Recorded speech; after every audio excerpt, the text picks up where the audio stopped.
Hola familias, ¿cómo estáis? Estamos aquí en un directo que estoy esperando a una compañera, que es la invitada de hoy. Es la misma invitada que tuve la semana pasada. Ella es Gaby. Me estoy esperando a que vayáis entrando porque todavía está avisando de que estoy en directo. Ya veo algunas personas que se van uniendo, algunas personas que conozco también. ¿Qué tal? Y nada, estoy esperando a Gaby Begasi, no sé cómo se pronuncia, que es la invitada de hoy. Va a ser ya está aquí. A ver, voy a ver si hay suerte para que entre.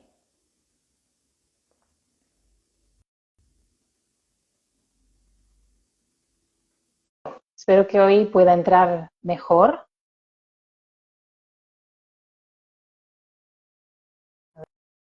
A ver si funciona. Con Gaby hoy. Ya estáis viendo el título del directo. A ver, voy a hacer una prueba.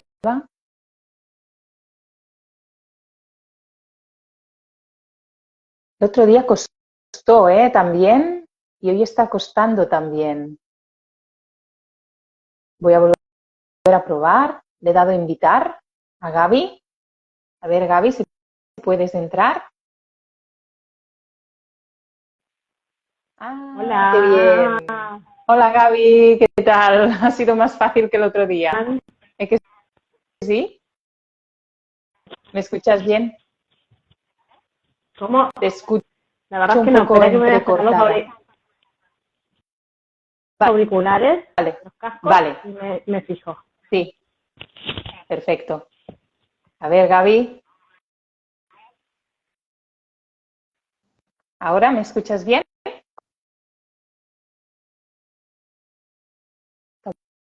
Un poco cortado. Esperaremos ahora. ¿Ahora me escuchas?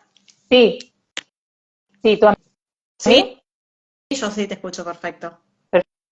Perfecto, Gaby. Pues voy a dar un poquito la presentación, como el otro día, ¿vale? Y Vale. enseguida entramos en materia.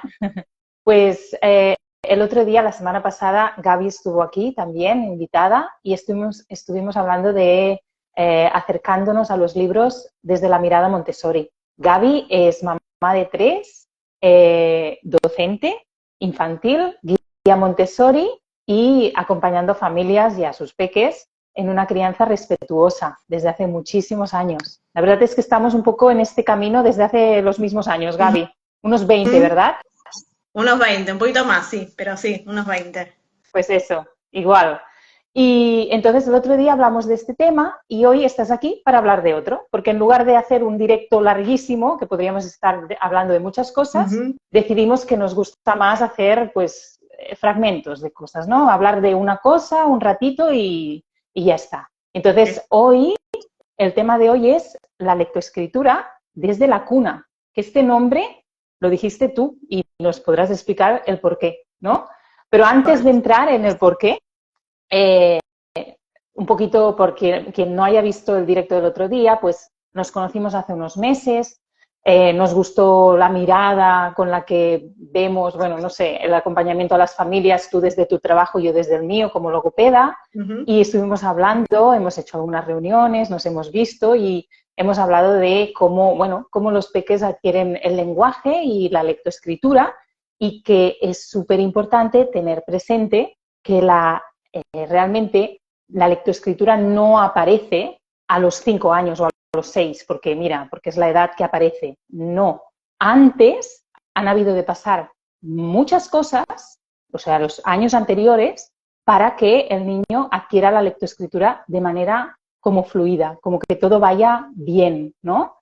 Entonces, realmente yo cuando hablo con mis familias, les hablo de las habilidades previas a la lectoescritura, que yo hablo de, por ejemplo, el tener la conciencia fonológica, tener conciencia silábica, de palabra, las rimas, todos estos aspectos, ¿no? Que sería la parte más de quizás de lectura y luego vendría la escritura propiamente, no la escritura de palabras que se pueden hacer con, por ejemplo, letras móviles, pero más el trazo, y eso es otra cosa, es la psicomotricidad y fina en concreto, ¿no? Entonces también les digo que realmente hay muchas cosas que los niños hacen desde pequeñitos, desde bebés, que están haciendo, que no es nada relacionado directamente con escribir, pero que va a permitir que se vaya desarrollando ese trazo. Entonces tú, Gaby, me estuviste hablando de cosas muy interesantes desde tu mirada y por eso estás aquí hoy, para hablar de tu mirada. ¿Vale, Gaby? Vale. Entonces, podemos empezar, Gaby, ¿te parece? ¿Por qué el nombre de lectoescritura desde la cuna? Vale. Vale.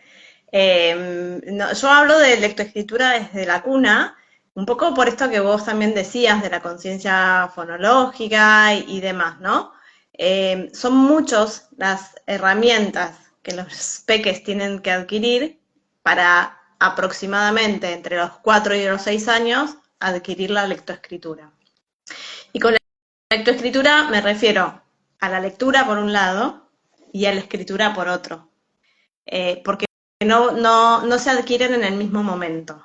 Entonces, esto que vos también comentabas, de que para poder escribir necesitamos, por un lado, tener la motricidad fina, el trabajo de las pinzas de las manos, de las pinzas de los dedos, esta pinza interdigital, para tomar un boli o un lápiz o un crayón o lo que sea para poder dejar un trazo. Entonces necesitamos, por un lado, la posibilidad motriz, por otro lado se adquiere la escritura y por un tercer camino se adquiere la lectura.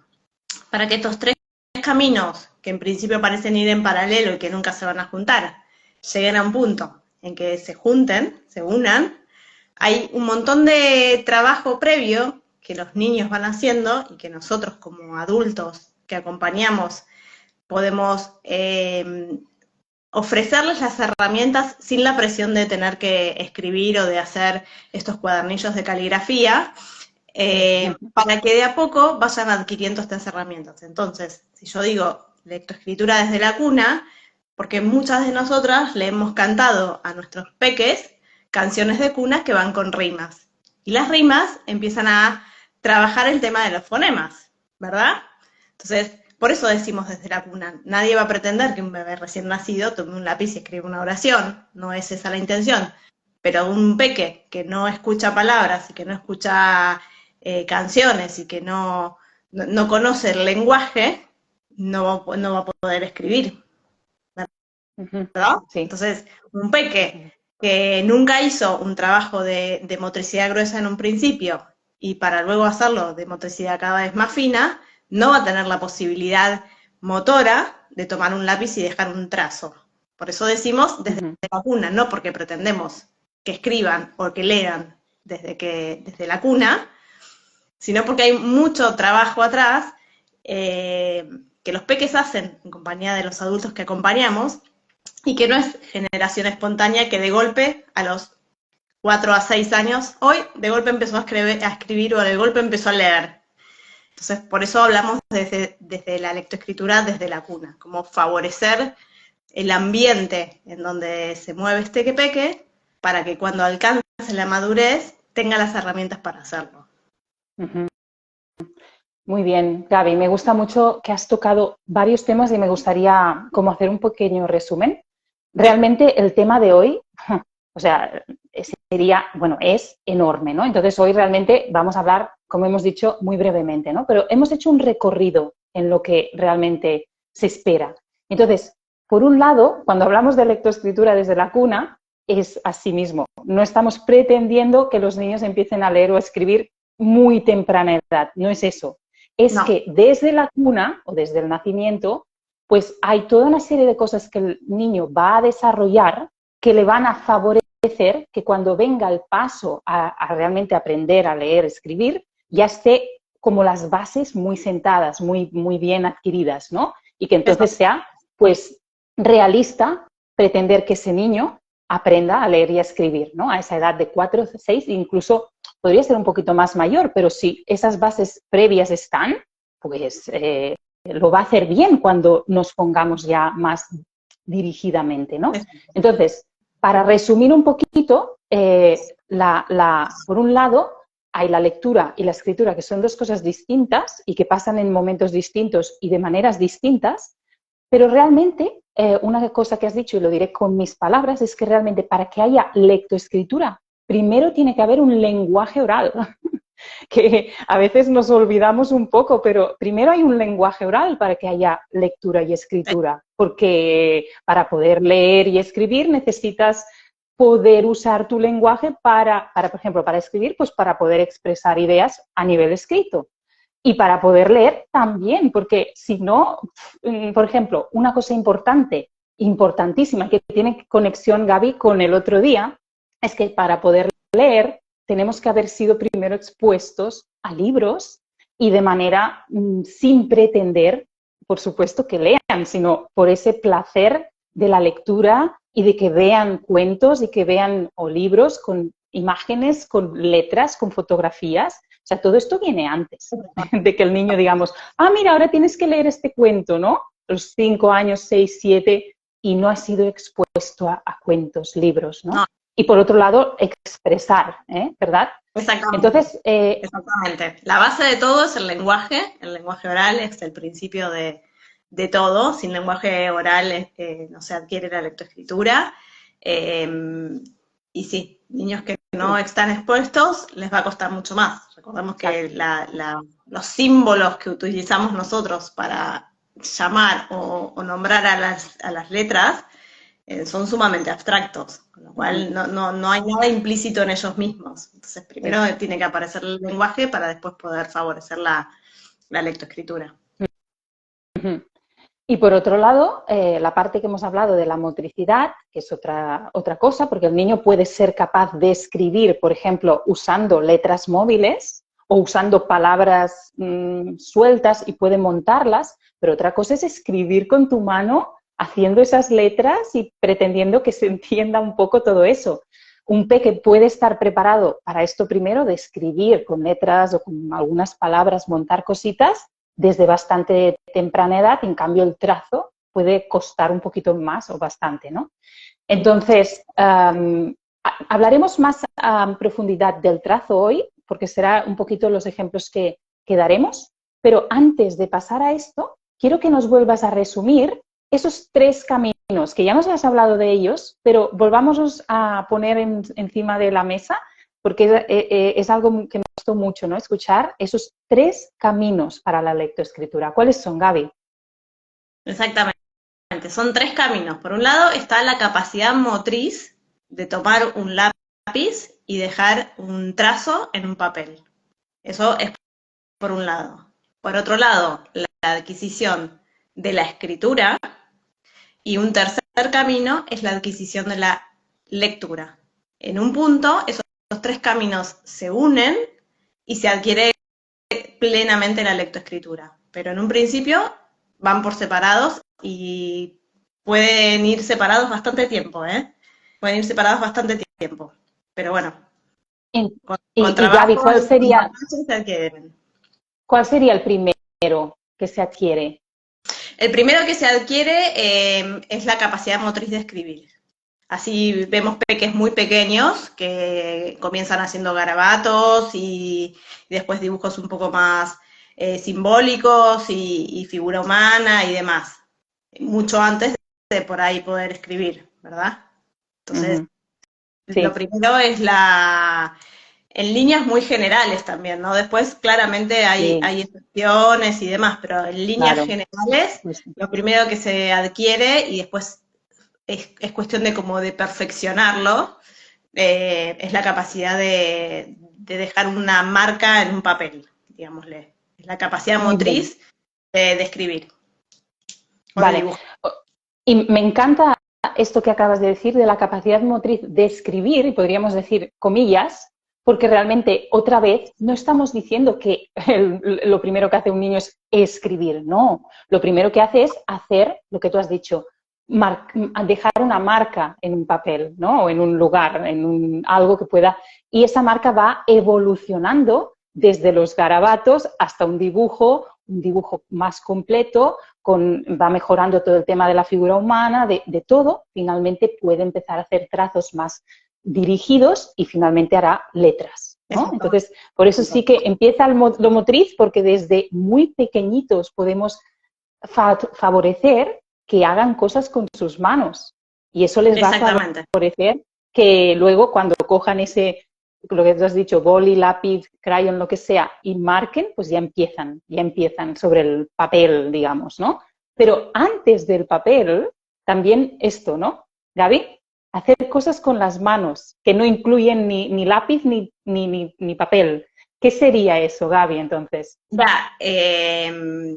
Cuando hablamos de la evolución o de la evolución de la psicomotricidad de los niños, así como no esperamos que un bebé se siente, un bebé recién nacido se siente, sino que hay un proceso, por un lado fisiológico, de mielinización y demás, que hace que vaya madurando su sistema motriz.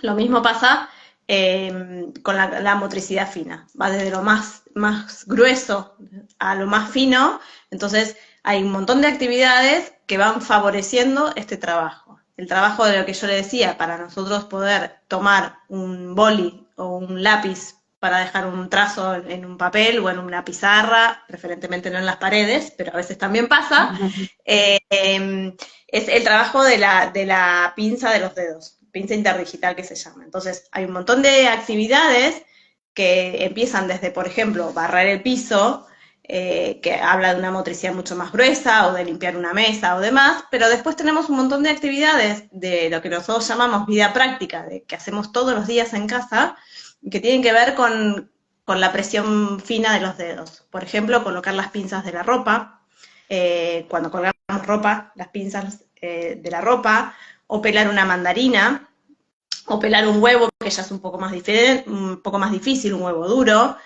Son todas actividades que colaboran a la presión motriz de los dedos, que el día de mañana nos van a posibilitar tomar correctamente un lápiz o un boli.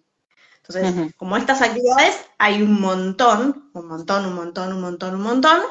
que después depende la etapa del niño y sus intereses y demás, porque siempre vamos detrás de los intereses del niño. Si al niño no le interesa para nada la cocina, no lo voy a poner a pelar huevos, por ejemplo. Pero sí a tender la ropa y usar las pinzas. Y esas mismas pinzas las puedo tener en una bandejita en su habitación para que trabaje la actividad. El trabajo de trozado de papel también, porque es lo mismo, dedos que trozan, y así hay un montón de actividades que se pueden ir haciendo para ir favoreciendo la motricidad fina que el día de mañana les va a permitir agarrar correctamente un lápiz o un boli, y van a ir también afinando y mejorando esa caligrafía cuando empiecen realmente a escribir, sin necesidad de hacer esos cuadernillos de caligrafía. Totalmente, Gaby. Y con esto que acabas de decir, me gustaría compartir, por ejemplo, una experiencia propia, ¿no? de mi hijo. Y serían las dos actividades que me has hecho recordar. Nosotros teníamos cuando él tenía entre 2 y 5 años, que vivíamos en Londres, recibíamos una caja de verduras ecológica en casa y además venían verduras que siempre eran diferentes, ¿no? Y así descubríamos cosas de proximidad y de temporada. Entonces, lo que venía mucho por allí eran habas y guisantes. Entonces, el niño me ayudaba a pelar las habas. Claro. Ostras, increíble. O sea, súper chulo pelando habas, ¿no? Sacando de allí, apretando la habita, poniendo... O sea, esto sería uno, similar a lo que has dicho de la mandarina, etcétera. Sí. Y lo de los papeles, por ejemplo, una actividad que nos encantaba hacer, que siempre recomiendo a todas mis familias, es collage. Hacíamos collage, poníamos un papel grande en el suelo, y entonces cogíamos revistas que teníamos, cositas, folletos que nos habían dado, y entonces recortábamos, ¿vale? Con tijeras si podía, yo le ayudaba, o con las manos mismo, puedes recortar cositas con las manos, que además hice un taller de collage hace poco, y es una técnica del collage, no necesariamente necesitas recortar bien, sino que quede rasgadito queda muy, muy, muy bien, ¿no? Entonces, un ejemplo de actividades que no estamos para nada pensando que el niño niño todavía tenga que escribir, pero estamos haciendo que esto suceda. Y luego, por ejemplo, dibujos, simplemente, pues también con un papel grande nos poníamos a dibujar. Bueno, hacíamos una mezcla de collage y dibujo, o sea, hacíamos collage pegando cositas y también dibujando y creábamos como unas superficies que luego jugábamos encima de ellas. Era por ejemplo, nuestro lugar para jugar con figuritas. Y luego, otra cosa que, lo que decías de no tener que usar libritos de caligrafía, pues también, yo con mi hijo también, él aprendió a leer y a escribir en casa, porque no estaba escolarizado en aquella época. Y entonces, bueno, él aprendió a leer bastante temprano, 4 años ya tenía un nivel bastante bueno de capacidad de leer y de escribir cositas, escribir también con letras móviles, como decíamos antes, de los 2 caminos, de los otros 2, bueno, hay 3, pero de los otros 2. Y yo me acuerdo que cuando él empezó a escribir letras, claro, la letra es terrible, ¿no? O sea, es una letra que no cuesta de entender, pero yo no hice ningún trabajo sobre su letra, simplemente seguimos haciendo todas estas actividades día a día con él, haciendo cosas, plastilina, todo tipo de cosas. Al cabo de un año, sin haber hecho nada de caligrafía, ni decirle ni siquiera esto no está muy bien, pero que él lo fuera viendo y él mismo regulando su producción, viendo lo que es correcto, el cambio fue espectacular. Tengo los dibujos guardados, bueno, las escrituras guardadas, y es espectacular de un año a otro. No sé si sería de los 4 a los 5, creo que sí, de los 4 a los 5, qué espectacular su trazo de letras y palabras cambió sin hacer nada de caligrafía. Simplemente dibujando mucho y siguiendo haciendo todas estas cosas que hemos hablado un poquito hoy. Sí, es que sí, tiene mucho que ver con que los niños experimenten. Además, hay algunas herramientas que por ahí las podamos compartir el día que conversemos con tu comunidad privada, Estela. Hay algunas herramientas también que ayudan muchísimo a la caligrafía. Idealmente no hay que estar corrigiéndole a los niños, son procesos de adquisición. Es muy habitual, por ejemplo, que escriban algunas letras al revés o en espejo. Y esto ocurre y después solos lo van contrastando y lo van modificando. Pero bueno, sí. Y muchas de estas actividades que también mencionamos favorecen mucho la concentración. Esto que decimos que los niños pequeñitos tienen un nivel de atención muy, muy breve. Si les damos actividades interesantes para ellos, esos tiempos de atención también se van alargando. Y como todo, requiere constancia y un poco de entrenamiento. Nadie que conduzca un auto, por ejemplo, el primer día que salió a manejar, manejó perfectamente bien, probablemente se le paró el coche o demás.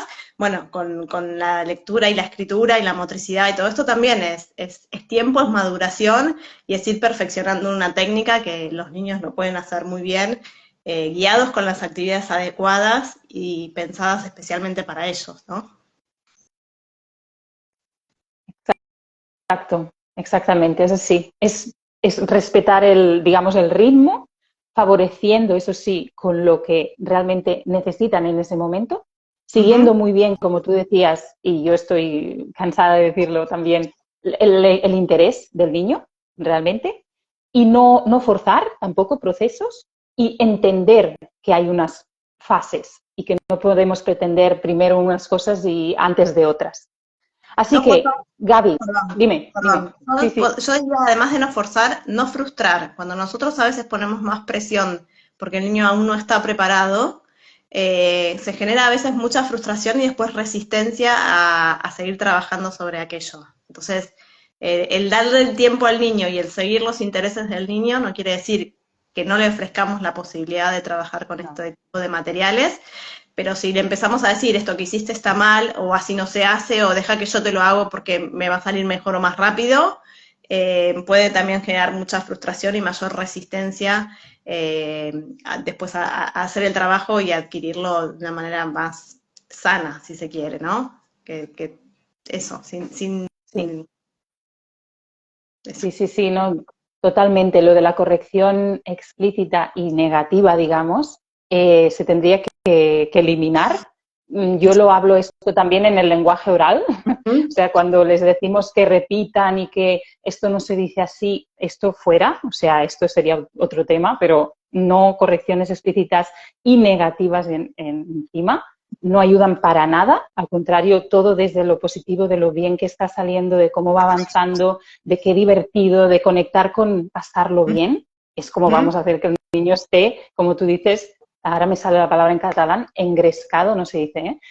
Que esté contento, feliz, no sé cómo se dice, que esté Encantado. entusiasmado, entonces sí, ¿vale? Y otra cosa, Gaby, me decías y estaba pensando también en esto, lo de la frustración y, bueno, y sobre todo, tener el conocimiento, vuelvo a ello, porque es que hay mamás y papás que quizás piensan que sus hijos tendrían que estar haciendo ciertas cosas que en realidad no. En realidad no por lo que se ha trabajado anteriormente. Es decir, por mucho que tenga el niño 5 o 6 años y en el cole les digan que tiene que escribir o leer, pero previamente no se ha hecho bien todo esto, pues no, tenemos que tenemos que ir un poquito hacia atrás. Tal cual. Entonces, Y evitar tener el la conocimiento. comparación. Y evitar la comparación, ¿no? Porque así como no todos los niños caminan en el mismo momento, no todos los niños Ni adquieren hablan, en el Gaby. mismo momento, no todos los niños adquieren la lectoescritura en el mismo momento. Son procesos que a cada uno le lleva el tiempo que necesita cada uno, siempre expuesto eh, a los estímulos necesarios, ¿no? Pero A los correctos y todo no a adecuados y todos. favorecedores. Exacto. Y todo no a todos les Exacto, Gaby. lleva al mismo tiempo. Muy bien. Bueno, Gaby, espero que haya gustado todo lo que hemos compartido. Ahora miro los comentarios. Han habido simplemente comentarios, no preguntas. Digamos, por ejemplo, comentaban que leer y escribir es mucho más que utilizar letras, y tanto, es enorme. Otra mamá comenta que es importante como adultos entender estas cosas para poder ayudar a nuestros niños. Es un poquito lo que decíamos ahora al final. Y para terminar, Gaby, pues eso, quiero anunciar que estarás en la comunidad privada, Mi hijo ya habla, de aquí 2 semanitas. Exacto. Estarás dentro de la comunidad en un directo como este, pero dentro de la comunidad, con las familias de la comunidad, para seguir conversando de estos temas y dar un poquito de más estrategias, ideas y cosas prácticas. Concretamente, tenemos pensado hablar de 3 temas, que uno serían los libros personalizados para favorecer lenguaje y lectoescritura. Por otro lado, hablaremos de las tarjetas Montessori y también cómo usarlas para favorecer lenguaje y lectoescritura. Y, por último, más ideas, eso que decías ahora de motricidad, que nos proporcionarás más ideas y actividades. Tendrán también un pequeño descargable también y estarás con nosotras. Y te agradezco muchísimo tu tiempo hoy, el otro día, en el próximo día en la comunidad. Y que quien tenga interés por saber de qué va esta comunidad, que se ponga en contacto conmigo por privado y ya le digo cómo acceder y cómo participar. Bueno, Vale. Gaby, pues muchísimas gracias y dejamos también que si quieren hacer preguntas una vez esté subido ya el directo, nos pueden dejar preguntas y les vamos a contestar. Y Exacto. una cosa más importante, Gaby, que el otro día ya lo dijimos, pero a lo mejor no han visto el otro vídeo. ¿A ti cómo te encuentran, Gaby, para seguir aprendiendo de ti? A mí me encuentran acá por Instagram, en mi página, Quimel Crianza Compartida, donde estoy hablando de crianza respetuosa, lactancia y método Montessori. Así que cualquier duda, cualquier inquietud, me pueden escribir también a mí. Perfecto, y tanto Montessori, lactancia y crianza respetuosa, aquí tenéis a Gaby. Gracias, Gaby. Muchísimas gracias. Me ha encantado, de verdad. Ha sido como muy, bueno, creo que hemos tocado bastantes cositas, pero bien, muy bien. Muchas gracias a ti. Vale, Gaby. Seguimos en contacto. Hasta luego a todas las familias también. Adiós. Adiós.